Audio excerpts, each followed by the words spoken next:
Here we are adding some polyurethane to this cabinet we're working on. As you can see, the color changes a bit. But here's what we really want to see. Look at that color pop. How neat is that, guys? I'm just going all the way around, get all the edges.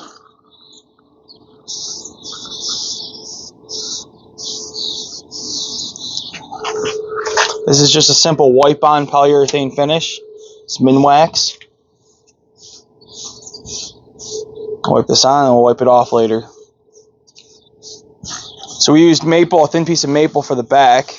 We used black walnut for the rest of the project.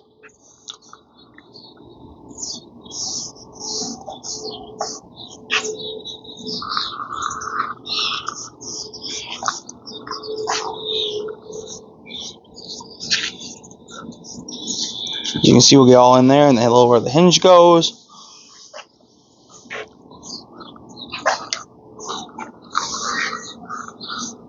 Look at that, look how cool that looks.